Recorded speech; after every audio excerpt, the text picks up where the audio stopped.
একদম আমার কাছে আসবি না। আসবে না? তুমি আমার বউ। কিসের বউ? কার বউ? আমি কারোর বউ না। তুমি কারো হতে যাবে কেন? আমার বউ, দেখি কাছে আসো, একটু আদর করি। যেখানে আমি বিয়েটাই মানি না, সেখানে তোকে স্বামী হিসেবে মানার তো কোনো প্রশ্নই আসে না। কিন্তু কেন তুমি আমাকে স্বামী হিসেবে মানতে পারবে না কেন? কি সমস্যা তোমার? নাকি আমার মধ্যে কোনো দোষ আছে যার জন্য তুমি আমাকে ভালোবাসতে পারবে না? ভালোবাসা? কিসের ভালোবাসা? যেখানে তোকে কখনো স্বামী হিসেবে মানবো না, সেখানে আবার ভালোবাসা? তোর এরকম উদ্ভট ধরনের কথা শুনে আমি বারবার অবাক হয়ে যাই। তুই এসব চিন্তা ভাবনা করিস কি করি? কেন, কি এমন হয়েছে যার জন্য তুমি আমাকে স্বামী হিসেবে মানতে পারবে না? নাকি আমি কোনো অন্যায় করেছি যার জন্য তুমি আমাকে স্বামী হিসেবে মানতে নারাজ? তুমি বলো, আমার কি এমন ভুল হয়েছে যার জন্য তুমি বিয়েটাকে মানো না? তুই কি করে ভাবলি তোর মতো একটা ছেলেকে আমি স্বামী হিসেবে মেনে নেব? তুই আমাদের স্ট্যাটাস দেখেছিস? আর তোর নিজের স্ট্যাটাসটা দেখ। তোর সাথে আমার কখনোই যায় না। তোর পাশে আমি যখন দাঁড়াবো তখন লোকে কি বলবে? আমাকে নিয়ে হাসাহাসি করবে। তাহলে কি করে সেখানে আমি তোকে স্বামী হিসাবে মেনে নেব বল? তুমি সারা জীবন এই স্ট্যাটাসটা নিয়ে পড়ে থাকবে। এখন তো একটু বোঝার চেষ্টা করো, ভালোবাসলে স্ট্যাটাসে বাঁধে না। তাছাড়া আমি তো তোমাদের থেকে এতটা গরিব নই যে তোমার পাশে দাঁড়ানোর যোগ্যতা রাখি না। হ্যাঁ, এটা ঠিক যে তোমাদের থেকে আমরা একটু অর্থের দিক দিয়ে কম বিত্তশালী, কিন্তু তাই বলে যে তুমি আমাকে এভাবে অবহেলা করবে, সবসময় দূরে সরিয়ে দেবে, সেটা কিন্তু নয়। যদি কোনো অন্যায় করে থাকি তাহলে সেটা বলো। আমাকে ভালোবাসার মতো, আমাকে বিয়ে করার মতো জীবনের সবচেয়ে বড় ভুলটাই তুই করেছিস। আর সেটার মাসুল তুই হাড়ে হাড়ে দিতে থাকবি। তুই কিছুদিন ওয়েট কর, দেখ আমি তোর লাইফটাকে কিভাবে জ্বালিয়ে পুড়িয়ে দিই। তাহলে কি তোমাকে ভালোবাসাটা আমার জন্য অন্যায় ছিল? বলো, কি এমন অন্যায় করেছি যার জন্য তুমি আমাকে ভালোবাসা তো দূরে থাক, বিয়েটা পর্যন্ত মানো না, আর স্বামী হিসেবেও মানতে পারবে না? জানি না, কিন্তু আমার তোকে সহ্য হয় না। সবচেয়ে বড় কথা এটাই। আর তুই আমার পাশে দাঁড়ানোর মতো যোগ্যতা রাখিস না। যোগ্যতা যেদিন হবে সেদিন আসিস, একটা চান্স দিলেও দিতে পারি। যোগ্যতা নিয়ে যদি আসতে হয় তোমাকে ভালোবাসার জন্য, তাহলে সেই ভালোবাসা আমার দরকার নেই। তাছাড়া যদি তোমার থেকে যোগ্যতাটা বেশি হয়ে যায়, তাহলে তখন তোমাকে কেন, তোমার থেকে আরো বড়লোক বাবার মেয়েকে আমি বিয়ে করতে পারবো। তাহলে তোমার কি দরকার ছিল তখন? তোকে কে বলেছি আমাকে ভালোবাসতে? আমি তো চাই তুই আমার থেকে দূরে সরে যা। আর তাছাড়া তুই কাকে বিয়ে করবি না করবি সেটা আমাকে বলতে আসিস কেন? খবরদার, ভুলেও আমার কাছে আসবি না। তাহলে কিন্তু আমার থেকে খারাপ আর কেউ হবে না। কেন আসবো না সেটা তো বলবে। এখন তো আমরা স্বামী স্ত্রী, আর আমি তো তোমাকে ভালোবাসি। তোমাকে নিজের করে পাওয়ার, তোমাকে কাছে টেনে নেওয়ার অধিকার আর লাইসেন্সটা আমার আছে। তাহলে তুমি কেন আমাকে কাছে আসতে দিবে না? কি সমস্যা কাছে আসলে? আমি জানি তোর স্বভাবটা কিরকম। তুই একটা লুচ্চু ছেলে। তুই কখন আমার সাথে কি করবি তার ঠিক নেই। তুই ভুলেও আমার কাছে আসবি না। যদি আসিস তাহলে আমি চিৎকার করব। চিৎকার করবে করো, কে বারণ করেছে? আমি কি বারণ করেছি? আর শোনো, এইসব পুরোনো দিনের ডায়লগ, এসব কথা বলে কোনো লাভ হবে না। তোমার চিৎকার করা থাকলে তুমি করতে পারো, কিন্তু একটা কথা মনে রেখো, চিৎকার করলে শেষ পর্যন্ত কালকে সকালে তোমাকেই লজ্জায় পড়তে হবে। কেন লজ্জায় পড়তে হবে? কেন? এই বাজে ছেলে, আমি চিৎকার করলে তাতে তোর কি? হ্যাঁ, ওই জন্যই তো বললাম করলে করো, কিন্তু কালকে যখন লজ্জায় পড়বে তখন আমাকে বলো না সব দোষ আমার। কেন সেটা তো বলবি। তুই কি সব কথা বলিস আমার মাথার মধ্যে কিছুই ঢোকে না। তুমি যে একটা মাথা মোটা সেটা আমি খুব ভালো করেই জানি। যদি তাই না হতো তাহলে অনেক আগেই আমার মতো একজন মানুষের ভালোবাসাটা তুমি বুঝতে পারতে, আমাকে বুকে আগলে নিতে। কখনোই আমাকে ছেড়ে দূরে যাওয়ার কথাটা চিন্তা করা তো দূরে থাক, সেদিন থেকে শুনতে পেয়েছ তোমাকে ভালোবাসি, নিজের করে পেতে চাই, সেদিন থেকে আমাকে ভালোবেসে কাছে জেনে নিতে। তোর এসব লেকচার শোনার সময় আমার কাছে নেই। তুই ভুলেও আমার কাছে আসবি না। আর 6টা মাস হয়ে গেলে আমি তোর কাছে থাকবো না। ঠিক চলে যাব। তখন তোর যাকে খুশি তাকে টাচ করিস। তুমি যেহেতু আমার সাথে থাকবে না, আমাকে স্বামী হিসেবে মানো না, তাহলে আমি 6 মাস আগে যাকে খুশি তাকে টাচ করব। তাহলে 6টা মাস পরে করতে হবে কেন? যা খুশি কর। আমি কি বারণ করেছি নাকি? তাহলে বারবার আমাকে এসব কথা বলতে হবে কেন? তোর যা ইচ্ছা তুই তাই কর। তারপরও আমার সাথে বকবক করিস না। এখন চোখের সামনে থেকে যা। আমাকে ঘুমাতে দে। পাঁচশো রাতে কি কেউ ঘুমায় নাকি? তুমি ঘুমাবে এটা কোনো কথা হলো? আসো, কাছে আসো, একটু আদর করি। দেখ, আমার মুডটা নষ্ট করে দিস না। আমি কিন্তু বারবার বলছি কোনো সিন ক্রিয়েট করতে যাচ্ছি না, তারপরও কেন এরকমভাবে আমাকে সিন ক্রিয়েট করতে বাধ্য করছিস? তোমার যা ইচ্ছা তুমি তাই করো। সেই কলেজ লাইফের প্রথম দিন থেকেই করে আসছো, আর সেই দিন থেকে জানতে পেরেছ তোমাকে ভালোবাসি, অনেক বেশি ভালোবাসি। সেদিন থেকে প্রচণ্ড পরিমাণে অবহেলা করতে শুরু করেছ, যার জন্য ভুলেই গিয়েছি যে আমি একটা মানুষ। আমারও মন বলতে কিছু আছে, খারাপ লাগা বলতেও কিছু আছে। অবহেলা করলে আমারও কষ্ট লাগে, কিন্তু একটা কথা কি জানো তো, অবহেলা করলে না পাথরটা একটা সময় ভেঙে যায়, আর মানুষের মন সেটা তো নরম কোমল। তাই আমি এত কিছু শুনতে চাই না। তোকে বলছি না আমি তোর সাথে থাকতে পারবো না, আর যেখানে বিয়েটাই মানি না সেখানে তোকে স্বামী হিসেবে মানা তো দূরে থাক। এখন তুই কি করবি না করবি সেটা জানি না, কিন্তু ভুলেও আমার কাছে আসবি না। আর কিছু বলতে না দিয়ে বিছানায় গিয়ে শুয়ে পড়লো অন্যদিকে ঘুরে। কিছুক্ষণ দাঁড়িয়ে থেকে তারপর ব্যালকনিতে গিয়ে দাঁড়িয়ে একটা সিগারেট জ্বালিয়ে খেতে লাগলো। যেটা ভেবেছিলাম সেটাই হলো। শেষ পর্যন্ত এই মেয়েটাকে বিয়ে করে বাসরাতে এভাবে একা একা বেলকনিতে দাঁড়িয়ে থাকতে হলো। কি এমন অন্যায় করেছিলাম উপরওয়ালা সেটা ভালো জানে, যার জন্য এইভাবে এতটা অবহেলা সহ্য করতে হচ্ছে। সারাটা রাত বাপ্পি আর ঘুমাতে পারল না। বারবার রুমে আসলো আর ব্যালকনিতে গিয়ে দাঁড়িয়ে রইলো।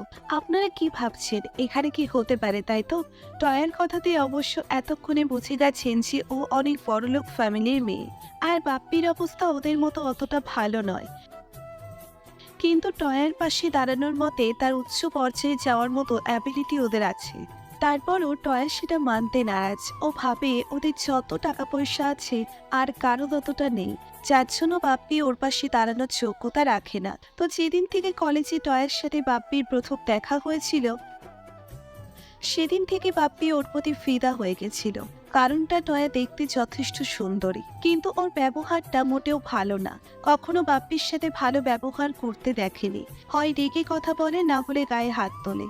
আর যে ছেলে ভুলেও একটাবার প্রকাশ করেছে টয়াকে পছন্দ করে, তাহলে তাকে কলেজের সামনে কি অবস্থা করেছে সেটা বাপ্পির ভালো করে জানে। কিন্তু আজকে হঠাৎ করে ওদের বিয়েটা হয়ে গেল, তাও সেটা একটু অদ্ভুত ভাবে।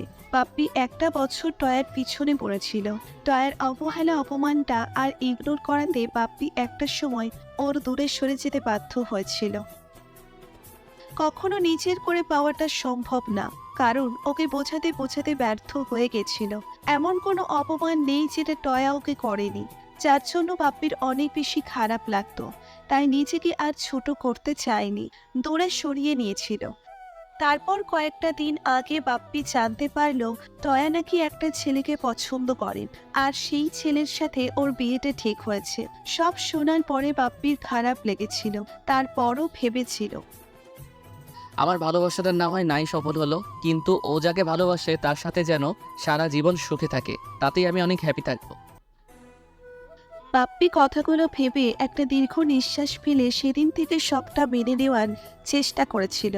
কিন্তু বিয়ের দিন, বিয়ের ঠিক আগ মুহূর্তে যখন পর আসবে, তখন সবাই জানতে পারে টয়ের বয়ফ্রেন্ড একজন নারী পাচারকারী, আর আজকে পুলিশের কাছেও ধরাও খেয়েছে। এমন কিছু শুনে টয়া আব্বুর মাথায় যেন আকাশ ভেঙে পড়েছিল।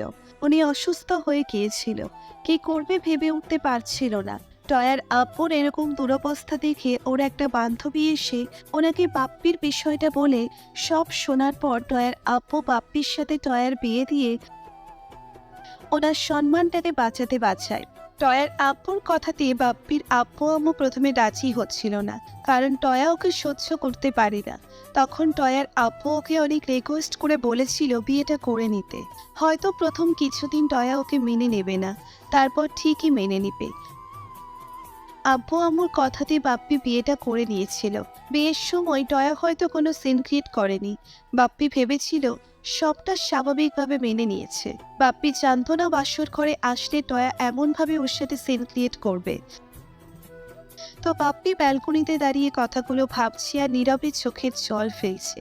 এর মাঝে সকাল হয়ে গেছে। ফজরের আজান দিতেই বাপ্পি গিয়ে নামাজ পড়ে নেয়। তারপর টয়াকে ডাকতে শুরু করে। টয়াকে ডেকে ওঠানোর সাথে সাথে ও রেগে উঠে বসে আর বলতে শুরু করে, কি হয়েছে, এত ডাকাডাকি করছিস কেন? কি সমস্যা তোর? আজান দিয়েছে, নামাজ পড়ে নাও। তোর পড়ার ইচ্ছে থাকলে তুই পড় না, আমাকে ডিস্টার্ব করছিস কেন? ঘুমাতে দে আমাকে। সারা জীবন অনেক ঘুমিয়েছ, এখন থেকে আর এমনটা চলবে না। আর তুমি কি ভেবেছ তুমি আমাকে স্বামী হিসেবে মানো না বলে আমি তোমাকে নিজের মতো চলতে দিব? কখনোই না। সেটা যদি ভেবে থাকো তাহলে ভুল ধারণা। ওঠো, গিয়ে ফ্রেশ হয়ে অজু করে নামাজটা পড়ে নাও। টয়া বাপ্পির কথা না শুনে আবার শুয়ে পড়ল। বাপ্পি তখন আর কোনো উপায় না পেয়ে ওকে কোলে উঠিয়ে তারপর ওয়াশরুমে গিয়ে নিয়ে গেল। বাপ্পির কর্মকাণ্ডে টয়া প্রচণ্ড পরিমাণে রেগে গেল। তারপর বাপ্পি ওকে কোল থেকে নামাতে ও বাপ্পিকে থাপ্পড় মেরে দিল। সাথে সাথে ওর গায়ে যেন আগুন জ্বলে উঠল।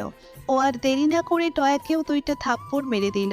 রেগে ওর গলাটা চেপে ধরে বলতে লাগলো, একদম নাটক করার চেষ্টা করবি না, তোর জন্যই সব হয়েছে। তোকে ভালোবেসে আমার লাইফটা শেষ হয়ে যাচ্ছে, আর তুই বুঝতেই পারছিস না এত নাটক কি করে করতে পারিস। আমি নেহাত ভালো ছেলে, তাই তোর সাথে এতদিন সিন ক্রিয়েট করিনি, কিন্তু এখন থেকে আর না। আমি বুঝতে পেরেছি সোজা কথায় কাজ হবে না, তোর সাথে সেই ব্যবহারটা করতে হবে যেটা একটা মাতাল তার স্ত্রীর সাথে করে। তাহলে তুই বুঝতে পারবি অহংকার কতটা ভয়াবহ। তোর এই অহংকার আমি খুব শীঘ্রই ভেঙে দেব। তোর জন্য অনেক অপমান সহ্য করেছি, কিন্তু আর না। শেষ পর্যন্ত তোর বাবার সম্মানটা বাঁচাতে তোকে বিয়ে করেছিলাম, আর তুই কি না আমার সাথে এরকম মিসবিহেভ করছিস? দাঁড়া, তোকে তো আমি সোজা করেই ছাড়বো, না হলে আমার নামও বাপ্পি না। বাপ্পির এরকম রাগী চেহারা দেখে ভয়ে টয়া চুপসে গেছে। ও চোখগুলো বন্ধ করে রেখেছে। বাপ্পি খেয়ালে নিঃশ্বাস নিতে কষ্ট হচ্ছে। তখন ওকে ছেড়ে দিল। তারপর রেগে সেখান থেকে বেরিয়ে যেতে একটু পর টয়া ফ্রেশ হয়ে বের হলো। তখন বাপ্পি কিছু বলার আগেই টয়া নামাজ পড়ে নিল। বাপ্পি মনে মনে ভাবতে লাগলো, তোকে সোজা করতে হলে আমাকে গরম হতে হবে। অনেক নরমভাবে বুঝিয়েছি, কিন্তু বুঝেছি কুকুরের লেজ এত সহজে সোজা হবে না। তোকে সোজা করতে হলে আমাকেই করতে হবে। সেদিন থেকেই বাপ্পি টয়ের উপর অধিকার খাটাতে শুরু করে। উঠতে বসতেই বাপ্পি ওর সাথে রাগী কণ্ঠে কথা বলে, যার জন্য টয়া ওর সাথে কোনো প্রকার রাগারাগি করার সাহস পায় না।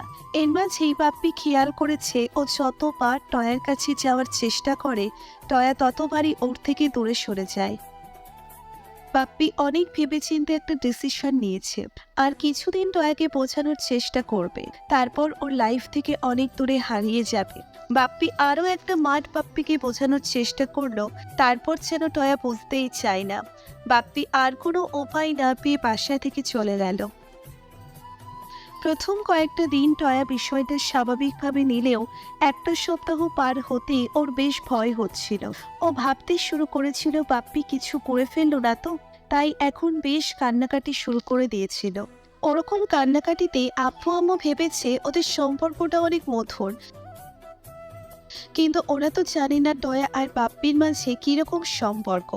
একটা মাস পর বাপ্পি বাসায় ফিরে আসে, আর টয়া অনেক দিন আগে ওর বাসায় চলে গেছে।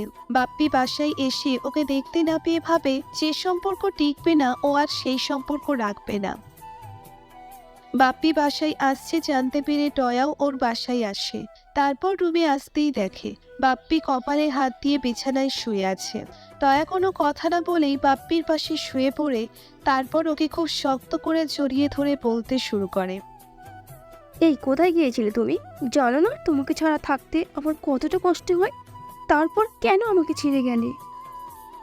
টয়ার এরকম কথাতেই বাপ্পি অনেকটা অবাক হয়। তারপর উঠে বসে আর খেয়াল করে টয়া ওকে জড়িয়ে ধরে রেখেছে। বাপ্পি ওকে ছাড়িয়ে নিয়ে উঠে বসে আর বলে, কি হলো না, তুমি বাসায় চলে গিয়েছিলে, তাহলে আবার আসলে যে? আর ভয় পেও না, 6টা মাস পর তুমি তোমার কাঙ্ক্ষিত জিনিসটা পেয়ে যাবে। তুমি যেটা সবসময় আমার থেকে চেয়ে এসেছো। আমি বুঝে গেছি এই সম্পর্কটা কখনো ঠিক হবে না।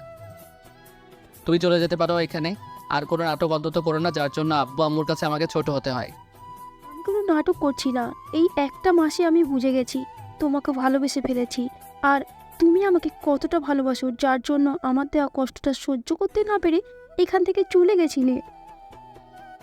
আমি কারোর উপর রাগ করিনি, কারো অবহেলাতে কষ্ট পাইনি। তুমি বাসায় চলে যাও, আর খুব শীঘ্রই যেটা চেয়েছিলে সেটা পেয়ে যাবে।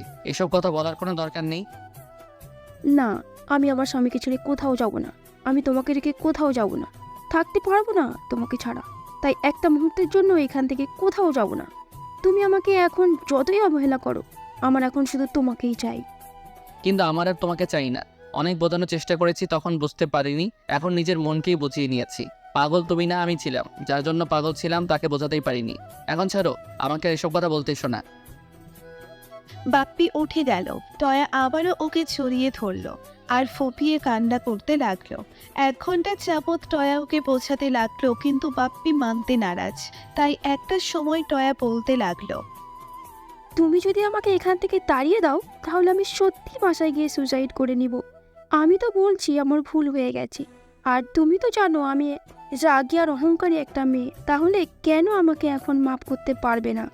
বাপ্পি বুঝতে পারলো এবার বিষয়টা বাড়াবাড়ি হয়ে যাচ্ছে, কারণ টয়া সেই তখন থেকে ফুপিয়ে কান্না করছে, যার জন্য কথাগুলো স্পষ্টভাবে বোঝা যাচ্ছে না। তাই বাপ্পি ওকে নিচের দিকে ঘুরিয়ে চোখের পানিগুলো মুছে দিয়ে বলল, ঠিক তো, আর কোনো অহংকার দেখাবে না তো?